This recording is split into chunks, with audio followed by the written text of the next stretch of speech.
some of the headlines. This is Democracy Now!, democracynow.org, the War and Peace Report. I'm Amy Goodman, and we are broadcasting in the freezing cold from Oslo, Norway, just outside Oslo City Hall, where the 27-member European Union is being awarded this year's Nobel Peace Prize. In October, the Nobel Committee said, quote, "The stabilizing part played by the EU has helped to transform most of Europe from a continent of war to a continent of peace." However, on Sunday, Norwegian peace organizations and opponents of the European Union held a torch-lit march to protest the decision. 3 Nobel Peace Prize laureates, Archbishop Desmond Tutu, Mairead Maguire of Northern Ireland, and Adolfo Perez Esquivel of Argentina, recently sent an unprecedented letter to the Nobel Committee opposing the award, saying the European Union contradicts Alfred Nobel's vision of a demilitarized global peace order. We begin today's broadcast going live inside the Nobel Peace Prize award ceremony just behind me in Oslo City Hall. The prize is going to an organization of which one cannot become a member without first having adapted their legislation to the Universal Declaration of Human Rights and the European Convention on Human Rights.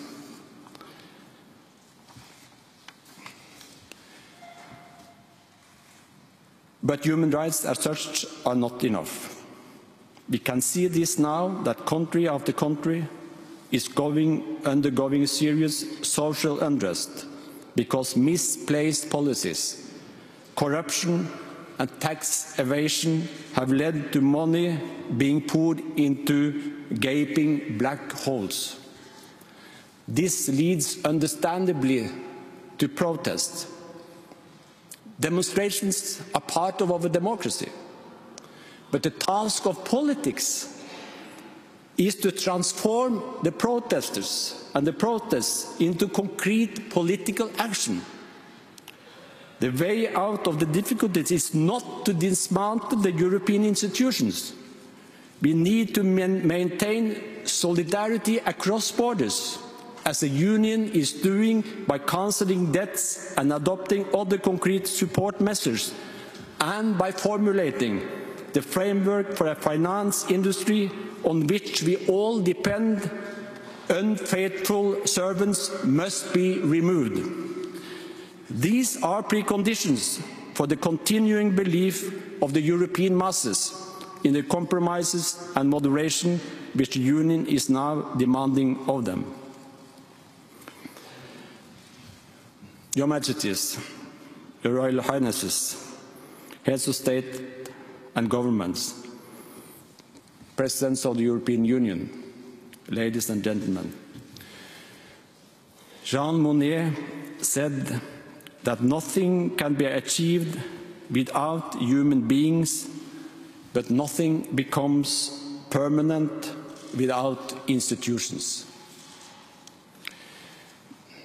We are not gathered here in the belief that the European Union is perfect.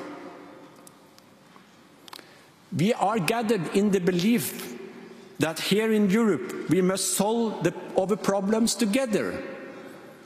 For that purpose we need institutions that can make the necessary compromises. We need institutions to ensure that both nation-states and individuals exercise self-control and moderation. In a world with so many dangers, compromise, self-control and moderation are the principal needs of the 21st century. And that is why we need institutions to achieve exactly that. And rule of law, human rights and democracy. 80 million soldiers had to pay the price with their own lives for the opposite, the exercise of extremism in Europe. So together we must ensure that we do not lose what we have built on the ruins of the 2 world wars. What this continent has achieved is truly fantastic. From being a continent of war to becoming a continent of peace. In this process, the European Union has figured most prominently. It therefore deserves the Nobel Peace Prize.